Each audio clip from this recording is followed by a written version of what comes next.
Hi there, my name's Arthur, and at the start of sort of October time, I was asked by one of my former teachers to make a video explaining how what life is like at Oxford University studying languages. I have just finished my first term at Worcester College, and this video is what I made for my teacher to show to her current students. And it's a sort of a day in my life video, although for some reason I decided to start it in the afternoon on one day and finish it in the morning of another. But there we go. It's just an indication of the things that I get up to, the things that happen in general, but also sort of a vague introduction to Oxford life and living in college as well. So I hope you enjoy it. So what I'll try and do is I'll try and now put some photos up of my college, where I live, and the sort of environment I'm in. Worcester College is considered one of the nicest ones in Oxford. We have 26 acres of grounds, including a lake and sports pitches. I live in the oldest part of college. I think they are some 16th century cottages or 15th century, I can't quite remember, but there are also more modern additions that have been made, and I'll show you those now. Here we have the lake, and over here the Provost Garden. So that's where the master of the college lives, and unfortunately we're not allowed in there. But the lake is for us to have a look at. No swimming, it's not very deep, and also, I'm assuming, very, very cold. But it's pretty nice to come out here and have a walk around, get some fresh air if you ever need a break when you're studying. Yes. So, Worcester College is one of the few colleges in Oxford, and in fact it might be the only one, that has playing fields within the actual grounds themselves. So we have some tennis courts, a cricket pavilion, setups for rugby and football, and over there are some of my friends playing ultimate frisbee. Unfortunately I can't join them because I have a Spanish translation class coming up, which really annoys me, and actually I need to get on with that. But over there is probably the newest part of college. It's the Nazrin Shah Centre. I think it was opened in 2017, I want to say, and there's a lecture theatre in there, there's a dance studio which you can do some very nice yoga in, as well as some seminar rooms as well. So you can see the contrast between new and old, and yeah, ultimate frisbee is one of the many sports that Worcester do in college. You can also join societies for things like cycling or athletics and archery, even fencing, on a university level, which is very cool. So I'm doing quite a bit of ultimate frisbee and rowing with the college, and then cycling with the university club, which is cool. Lots of opportunities outside of academics here. Here we have a super nice orchard with lots of fruit trees and a nice green space for picnics and barbecues and the like. Unfortunately we're not allowed to pick any of the fruit, but it does end up in some of the delicious crumbles that we have around this time of year, which is really cool. The food at Worcester is one of the best in all of Oxford, and not too expensive either. So if you don't have a kitchen in your room, you're sorted, which is great. So I've just had a Spanish translation class at Trinity College, because Worcester doesn't actually have any Spanish tutors. So I have all my Spanish tutorials and classes there. And I just thought I'd show you, behind me, up there, is the Sheldonian Theatre, which is where we all got matriculated. And matriculation is the ceremony in which you officially become part of Oxford University. They speak a little bit of Latin, and then there's a short English speech in English. You all have to dress up, but thankfully it's not too long. So apart from all the photos, it doesn't last too long.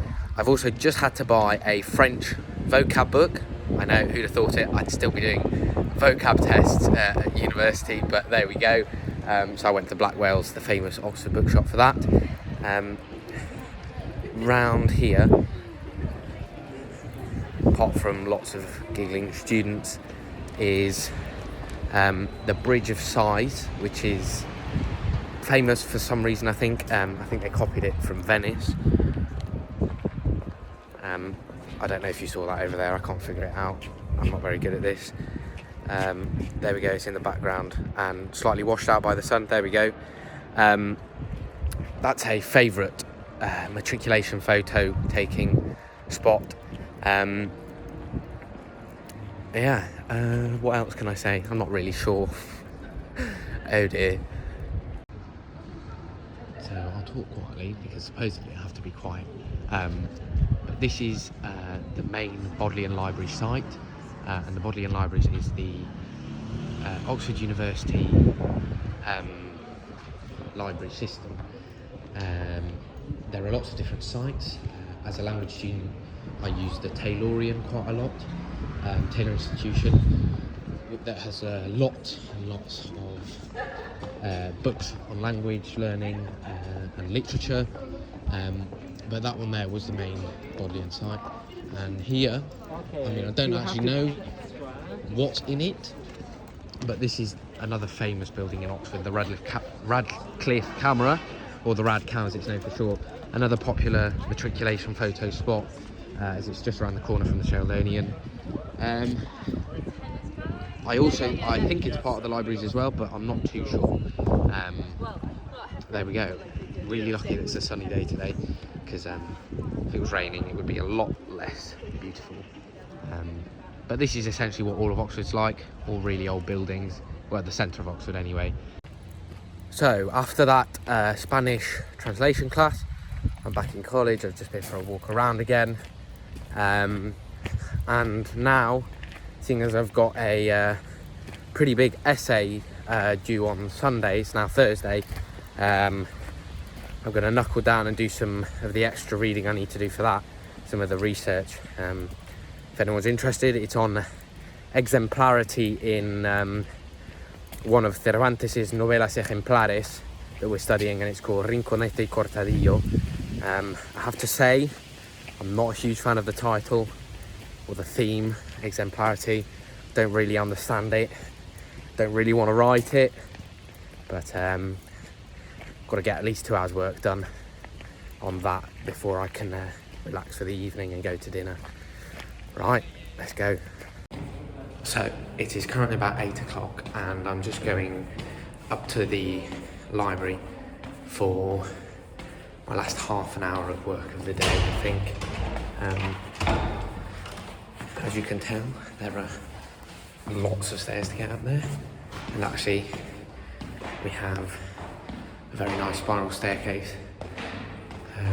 I'll try and stick a photo of that now. I'll see if I can manage it. But it takes quite a lot of energy, especially at the end of the day, to get all the way to the top. The library's open 24 hours though, so any last minute essay writing can take place, which is good. So it's 7 o'clock in the morning, and you might be thinking, what is a university student doing up at 7 o'clock? I am in fact going for a run, and the reason I do that is because for me, exercise is the one thing that keeps me sane.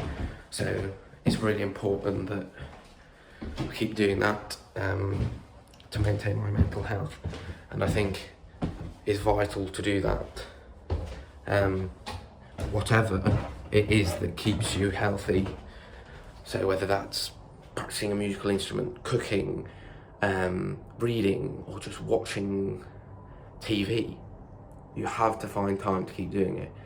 And the time I find to do my exercise is early in the morning, before anyone else is awake. So, I mean, you can't see much of the college now, but off I go. So here we have some morning rowers. Never actually seen them on this part of the river before, but there we go. I also just saw some people going for a swim at 7:13 in the morning in the Thames. I have no words. There we go, I look a bit more awake now, and you can actually see the college, which is good. So after my shower, I have a French literature tutorial in which we're looking at 16th century passages from various authors, and then I've got the afternoon off, but I will be preparing grammar work for next week, doing some translation for next week, and also carrying on with that Spanish essay that I really don't want to do. So there we go.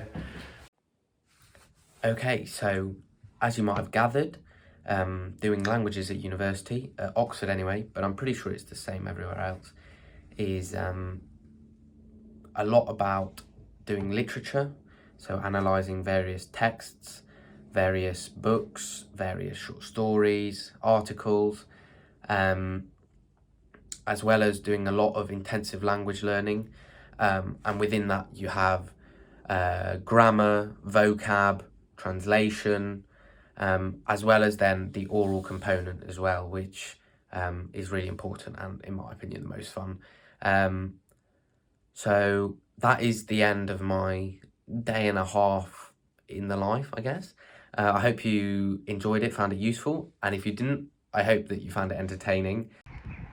There we go, I hope you enjoyed that, and now that I'm in my first holidays after studying for a term at Oxford, my plan is to sort of carry on with these almost, well, what I hope will be weekly updates on what's going on, what I'm up to, and I'll keep you updated with all my work, what I get up to outside of work, and now that I'm at home, what I do in my spare time. So stay tuned.